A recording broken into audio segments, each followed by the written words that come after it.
എല്ലാ പ്രായത്തിലുള്ളവർക്കും സ്ത്രീ പുരുഷ ഭേദമന്യേ കണ്ടുവരുന്ന ഒരു രോഗമാണ് ഹെർണിയ അഥവാ കുടലിറക്കം. ജനിക്കുമ്പോൾ തന്നെ കാണാം, കുട്ടികൾ ജനിക്കുന്നത് ഹെർണിയ ആയിട്ട് ജനിക്കാറുണ്ട്. ചെറിയ പ്രായത്തിലോ കൗമാരപ്രായത്തിലോ ഇവ പ്രത്യക്ഷപ്പെടാറുണ്ട്. അരോഗദൃഢഗാത്രരായ യുവാക്കളിലും ക്ഷീണിച്ച പ്രായമായവരിലും ഹെർണിയ കണ്ടുവരാറുണ്ട്. കുടലിറക്കം അഥവാ ഹെർണിയ എന്ന് പറയുന്നത് വയറിൻ്റെ ഭിത്തിയിലുള്ള ബലക്ഷയം സംഭവിച്ച ഒരു ഭാഗത്തു കൂടി പുറത്തേക്ക് കുടൽ തള്ളി വരുന്നതിനെയാണ് ഹെർണിയ എന്ന് വിവക്ഷിക്കുന്നത്. വയറിൻ്റെ അടിഭാഗത്ത് നാഭിയിൽ വൃഷ്ണങ്ങൾ ഇറങ്ങി വരുന്ന ഒരു കുഴലുണ്ട്. അതിനെ ഇൻഗ്വനൽ കനാൽ എന്ന് പറയും. ഈ കുഴലിൽ കൂടെ വൃഷ്ണങ്ങൾ താഴോട്ട് ഇറങ്ങി വരുമ്പോൾ ഇതിനോടൊപ്പം തന്നെ കുടലിറക്കവും സംഭവിക്കുകയും തദ്വാര കുട്ടി ജനിക്കുമ്പോൾ തന്നെ വൃഷ്ണസഞ്ചികൾ വീർത്തിരിക്കുകയും കൺജനൽ ഹെർണിയയുടെ പ്രസൻറ്റേഷൻ അങ്ങനെയാണ്.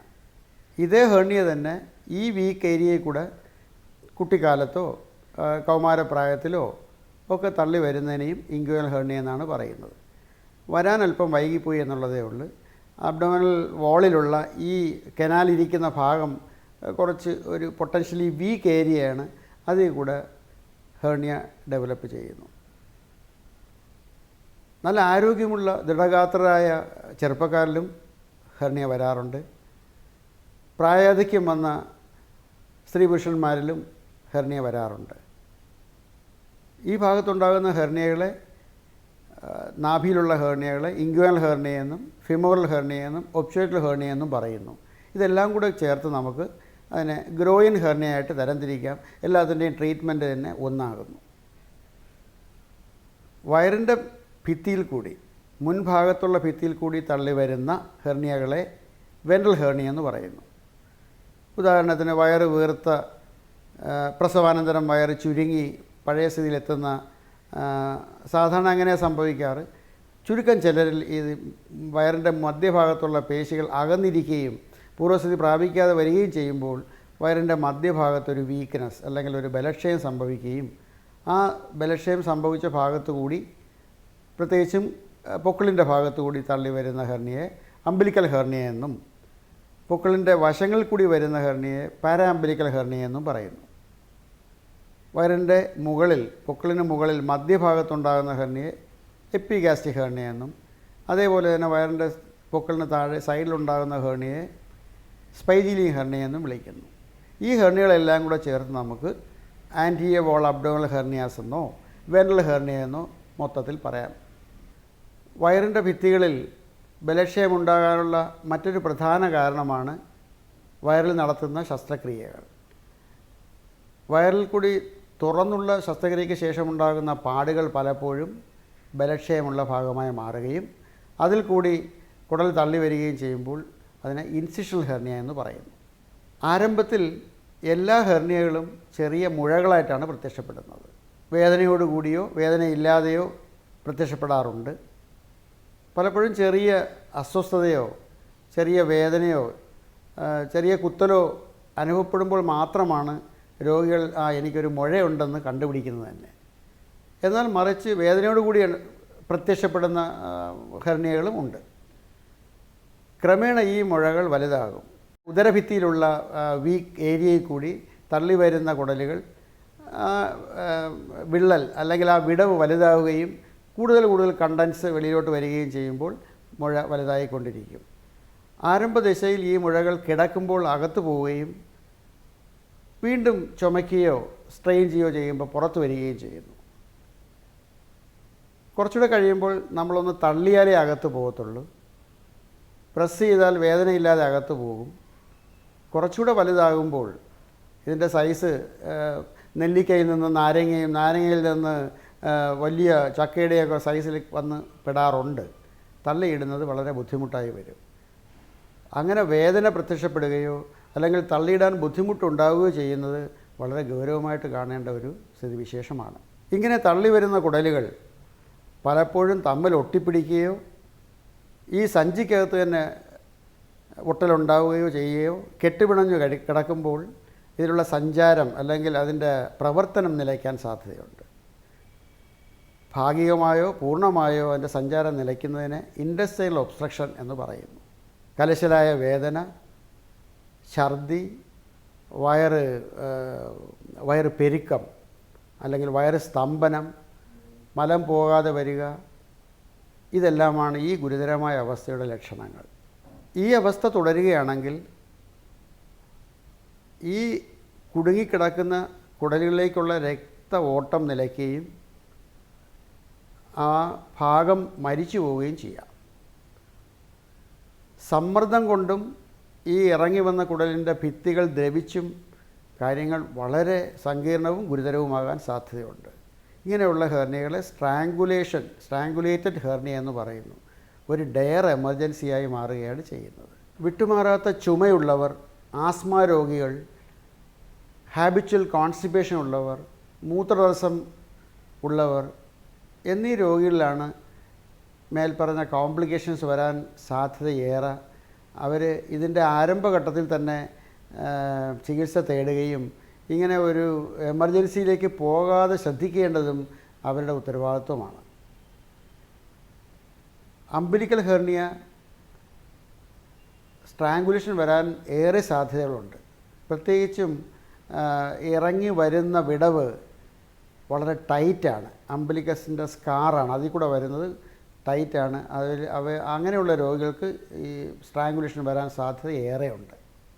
അതുപോലെ ഇൻസിഷണൽ ഹെർണിയ, മുറിവിൽ കൂടി തള്ളി വരുന്ന കുടലുകൾ, സ്കാർ ടിഷ്യൂ ആയതുകൊണ്ട് തള്ളി ഒരിക്കൽ പുറത്ത് വന്നാൽ വീണ്ടും അകത്ത് പോകാൻ ബുദ്ധിമുട്ട് വരികയും കുടലിന് തടസ്സം വരികയും ഇൻറ്റസ്റ്റൈനൽ ഒബ്സ്ട്രക്ഷൻ വരാം, സ്ട്രാങ്കുലേഷൻ വരാം. വളരെ പെട്ടെന്ന് ഈ രണ്ട് തരം ഹെർണിയകളും സീരിയസ് കോംപ്ലിക്കേഷനിലേക്ക് പോകാറുണ്ട്. ഇത് വരാതെ രോഗികൾ ശ്രദ്ധിക്കേണ്ടത് അവരുടെ ഉത്തരവാദിത്വമാണ്. കുടലിറക്കം മരുന്ന് കൊണ്ട് പരിഹരിക്കാനാകില്ല. ശസ്ത്രക്രിയ മാത്രമേ ഒരു ശാശ്വത പരിഹാരം തരികയുള്ളൂ. ഹെർണിയ വന്ന ഭാഗം തുറന്ന് അതിൻ്റെ സാക്ക് അല്ലെങ്കിൽ സഞ്ചി വരെ എത്തി ആ കുടലുകളെ റിലീസ് ചെയ്ത് യഥാസ്ഥാനത്ത് വയറിനകത്ത് നിക്ഷേപിക്കുന്നു. ഹെർണിയ റെഡ്യൂസ് ചെയ്ത് കഴിഞ്ഞു. ഇനി അതിൻ്റെ ഭിത്തിയിലുള്ള ഉദരഭിത്തിയിലുള്ള ബലക്ഷയം സംഭവിച്ച ഭാഗത്തെ നമ്മൾ ബലവത്താക്കണം. അതിനായിട്ട് പണ്ടൊക്കെ സ്റ്റിച്ച് മാത്രം ഇടുമായിരുന്നു, ഹെർണിയ വീണ്ടും വരുമായിരുന്നു. ഇപ്പോൾ നമ്മൾ ഉപയോഗിക്കുന്നത് ഒരു പ്രത്യേകതരം വല, പോളിപ്രോപ്പിലിൻ മെഷ് എല്ലാവർക്കും അറിയാവുന്ന വസ്തുതയാണ്. മെഷ് വെച്ച് പിടിപ്പിച്ച് അതിനെ ബലവത്താക്കുക ചെയ്യുന്നത്. അതുകൊണ്ട് വീണ്ടും ഹെർണിയ വരില്ല. ഭിത്തി ബലവത്തായി തള്ളി വന്ന കുടലിനെ അകത്താക്കി. ഇതാണ് ഓപ്പൺ ഹെർണിയ റിപ്പയർ സർജറി കൊണ്ട് ഉദ്ദേശിക്കുന്നത്. ഓപ്പറേഷന് വേണ്ടി ഉപയോഗിക്കുന്ന പോളിപ്രോപ്പിലിൻ മെഷ് ഒരു തരത്തിലും അലർജി ഉണ്ടാക്കുകയോ മറ്റ് ബുദ്ധിമുട്ടുണ്ടാക്കുകയോ സാധാരണഗതിയിൽ ചെയ്യാറില്ല. തികച്ചും സുരക്ഷിതമാണ് ഈ സർജറി. എന്നാൽ ഓപ്പൺ ഹെർണിയ സർജറി മൂലം ശരീരത്തിൽ വലിയ പാടുകൾ ഉണ്ടാകാറുണ്ട്. അല്ലെങ്കിൽ വൂണ്ട് റിലേറ്റഡ് പ്രോബ്ലംസ്, വലിയ വൂണ്ടായതുകൊണ്ട് വേദന കുറച്ചാഴ്ചകൾ കണ്ടേക്കാം. അത് അണുബാധയ്ക്ക് സാധ്യതയുണ്ട്. ഈ അണുബാധയൊക്കെ ഉണ്ടായിക്കഴിഞ്ഞാൽ വീണ്ടും ഹെർണിയ വരാനുള്ള സാധ്യത ഏറെയാണ്. പലപ്പോഴും ചുരുക്കം ചിലരിലെങ്കിലും വൃഷ്ണത്തിൻ്റെ ഞരമ്പുകൾക്കും ക്ഷതം സംഭവിക്കാറുണ്ട്. ഇത് വളരെ ചുരുക്കം ചിലരെ കാണാറുള്ളൂ. എന്നാൽ സമീപകാലത്ത് രൂപം കൊണ്ട താക്കോൽ ദ്വാര ശസ്ത്രക്രിയ 10-25 കൊല്ലമായി എങ്കിലും ഈ കീ ഹോൾ സർജറി രോഗികൾക്ക് കിട്ടിയിരിക്കുന്ന ഒരു വരദാനമാണ്. കാരണം ഈ സർജറിയിൽ വലിയ മുറിവുകൾ ഉണ്ടാക്കുന്നില്ല. ചെറിയ മുറിവുകൾ 1/2 സെൻറ്റിമീറ്ററും 1 സെൻറ്റിമീറ്ററുള്ള മുറിവുകളിൽ കൂടി ഭിത്തി മുറിക്കാതെ ചെറിയ കുഴലുകളിട്ട് അതിൽ കൂടിയാണ് ഈ ഓപ്പറേഷൻ ചെയ്യുന്നത്. തുറന്ന സർജറികൾ എന്ന പോലെ ഇതിലും ഉദരപേശികളെ ബലപ്പെടുത്താനായി മെഷ് തന്നെയാണ് ഉപയോഗിക്കുന്നത്. ഇവിടെ പേശികളൊന്നും മുറിക്കാതെ പേശികളെ ഡിസെക്റ്റ് ചെയ്ത് സെപ്പറേറ്റ് ചെയ്തു അല്ലെങ്കിൽ വിടർത്തി ഉണ്ടാകുന്ന ഗ്യാപ്പിൽ മെഷ് നിക്ഷേപിക്കുകയും വലിയ മെഷ് നിക്ഷേപിക്കാൻ സാധിക്കുന്നതുകൊണ്ട് വീണ്ടും വരാനുള്ള സാധ്യത തുലവും വിരളമാണ്. മസിൽസ് മുറിക്കാതിരിക്കുന്നത് കൊണ്ടും മസിൽസുകൾ ഡിസെക്റ്റ് ചെയ്യുന്നത് കൊണ്ടും ഉണ്ടായ ബലക്ഷയം കൂടുതലാകാതിരിക്കാനും ഈ മെത്തേഡ് സഹായിക്കുന്നു. ജന്മന ഉണ്ടാകുന്ന ഹെർണിയ മാറ്റി നിർത്തിയാൽ പലപ്പോഴും ഹെർണിയ ഉണ്ടാകുന്ന തേയ്മാനം കൊണ്ടാണ്. കഠിനമായ എക്സസൈസ് ചെയ്യുന്നവർ, കഠിനമായ ജോലി ചെയ്യുന്നവർ സ്ട്രെസ് ആൻഡ് സ്ട്രെയിൻ കൊണ്ട് ഉദരപേശികളിൽ ബലക്ഷയം സംഭവിക്കുകയും തദ്വാര ഹെർണിയ ഡെവലപ്പ് ചെയ്യുകയും ചെയ്യുന്നു. പേശികളുടെ ബലക്കുറവാണ് മുഖ്യ കാരണം, തേയ്മാനമാണ് മറ്റൊരു കാരണം. ഇത് രണ്ടും നമ്മൾ ഒഴിവാക്കിയാൽ അമിതവണ്ണം, അമിത സ്ട്രെയിനുള്ള ജോലികൾ ഇതൊക്കെ ഒഴിവാക്കിയാൽ ഒരു പക്ഷേ ഹെർണിയ ഉണ്ടാകുന്നതിൻ്റെ തോത് നമുക്ക് കുറയ്ക്കാൻ കഴിയും. പലപ്പോഴും നല്ല ആരോഗ്യമുള്ള ദൃഢഗാത്രരായ ചെറുപ്പക്കാർക്കാണ് ഇൻഗ്വൽ ഹെർണിയ, വെൻട്രൽ ഹെർണിയ ഒക്കെ ഡെവലപ്പ് ചെയ്യുന്നത്. സ്ട്രെസ്സും സ്ട്രെയിനും കൊണ്ട് തേയ്മാനം സംഭവിച്ച് പൊട്ടൻഷ്യലി വീക്കായ ഏരിയയിൽ കൂടെയാണ് ഈ ഹെർണിയകൾ ഡെവലപ്പ് ചെയ്യുന്നത്. ചെയ്തു കഴിഞ്ഞാൽ, വന്നു കഴിഞ്ഞാൽ പിന്നെ നമുക്കതിനെ നേരിടുകയേ നിവർത്തിയുള്ളൂ. കീഹോൾ സർജറി പോലെയുള്ള ഗോൾഡ് സ്റ്റാൻഡേർഡ് പോലെയുള്ള ഓപ്പറേഷൻസ് ചെയ്യുകയേ നിവർത്തിയുള്ളൂ. ഒന്ന് മാത്രമേ രോഗികളെ ഓർമ്മിപ്പിക്കാനുള്ളൂ.